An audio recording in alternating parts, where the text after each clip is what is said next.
Добре дошли! В това ръководство ще се потопим надълбоко в инструмента TopoSolid на Revit. Фокусът ни ще бъде изцяло практически. Как да превърнем геодезическите данни в прецизни количествени сметки за изкопни работи, които са, нека си го кажем, абсолютно критични за всеки един конструктор. Нека сме наясно от самото начало. Преходът от стария TopoSurface към новия TopoSolid не е просто апдейт. Това е фундаментална промяна в начина, по който работим. Вече не боравим с някаква илюзорна, безкрайно тънка повърхнина. Сега имаме истинско триизмерно тяло.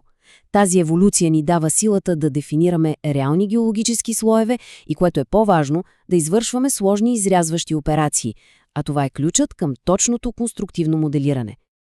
Ето и нашият план за действие. Ще започнем с концепцията, ще преминем към създаването на терена, след това ще се фокусираме върху най-важното – изкопите. Ще видим как да изчислим точни обеми и ще завършим с няколко професионални трика за оптимизация.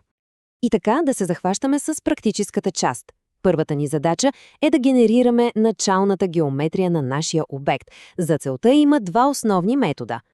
Първият метод, който ще разгледаме, е ръчното създаване от нулата.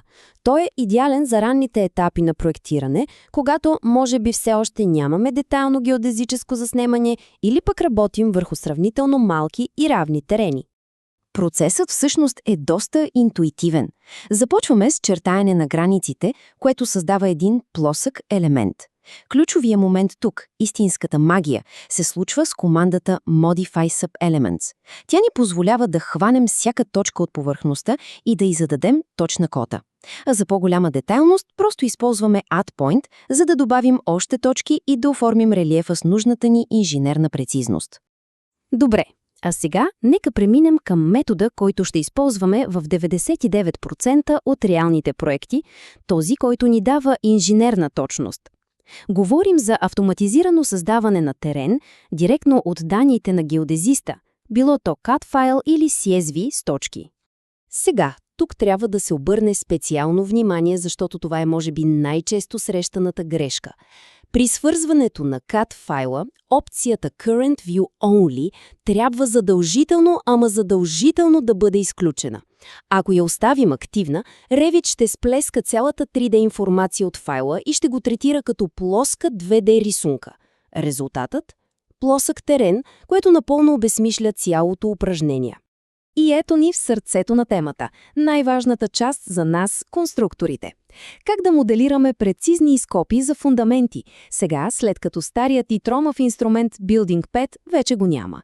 Добрата новина е, че новите методи са в пъти по-мощни и гъвкави. На практика разполагаме с два основни инструмента в нашия арсенал. Първият е Excavate. Той е динамичен, бърз и идеален за вертикални скопи. Свързва изкопа директно с конструктивния елемент. От другата страна имаме Void Forms. Те са статични, но ни дават абсолютна геометрична свобода. С тях можем да моделираме всичко. Стъпаловидни изкопи, сложни откоси, неща, които с Excavate са просто невъзможни. Истината обаче е, че за да постигнем наистина професионален и точен резултат, не трябва да избираме единият или другия метод. Трябва да ги комбинираме. Нека видим как точно работи този хибриден подход. Този хибриден подход е просто брилиантен в своята ефективност. Нека го разгледаме стъпка по стъпка. Първо, използваме фундаментната плоча и динамичния инструмент Excavate, за да оформим перфектно равното дъно на изкопа. След това, за да моделираме откосите, създаваме Void Sweep по контура на плочата. Профилът на този sweep е просто един триъгълник, който дефинира точния наклон. Когато изрежем този void от терена, получаваме чист, прецизен откос, който идеално пасва на вече оформеното дъно. И след всичката тази прецизна работа по моделирането, идва и голямата награда – възможността да извлечем точни, ама наистина точни данни за количествата, а това е основата за всяко остойностяване и планиране. Тук е ключово да разберем как мисли Revit. Софтуерът не е просто дигитална рулетка, която мери дупката. Не. Той работи като счетоводител. Сравнява състоянието на терена преди строителството с състоянието му след това.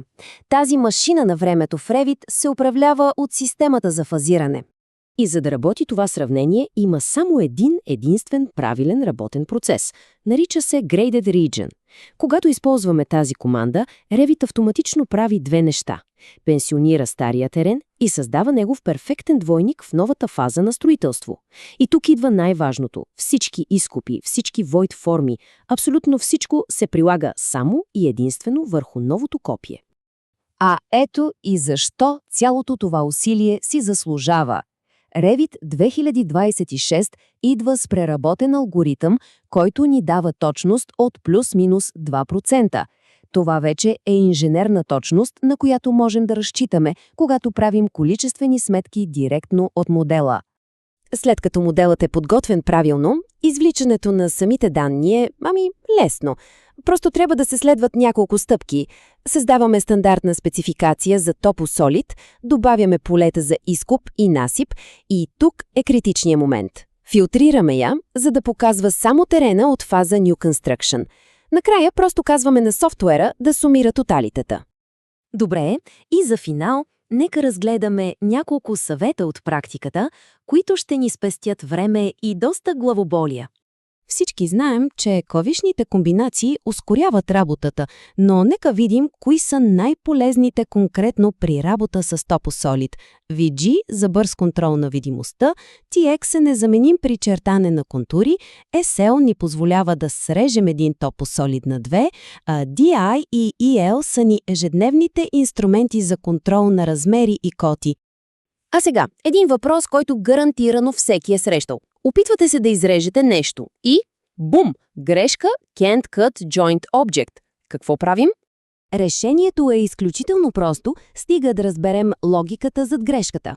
Revit просто не може да изпълнява две противоположни команди едновременно. Ако теренът и фундаментът вече са съединени, софтуерът отказва да ги изреже един от друг. Затова просто прекратяваме връзката им с Unjoint Geometry и след това командата за изрязване ще проработи без проблем. Добре, а ето го и другият голям капан, в който много хора падат. Правите всичко, пускате спецификацията и обемите за изкоп и насип са 0. Защо? Отговорът почти винаги е един и същ – грешка в фазирането. Ако виждате нули, това е 99% сигурен знак, че изкопът е направен на грешния терен, този в existing фазата. За Revit това означава, че теренът просто е създаден с дупка. Няма промяна, няма отнет обем. Затова пак повтаряме. Правилният процес е само и единствено през Graded Region. И за финал, нека обобщим 3 златни правила, които винаги трябва да помним. Първо, има техническо ограничение. Слоевете трябва да са дебели поне 0,8 мм. Второ, избягвайте перфектно съвпадащи повърхности между вашите void форми и терена. Едно леко разминаване спестява много изчислителни главоболия на софтуера. И трето, най-важното – овладяването на работния процес с фазирането е абсолютно задължително за точни количества. И така, след всичко това, въпросът вече не е дали можем да извлечем прецизни данни от нашия модел.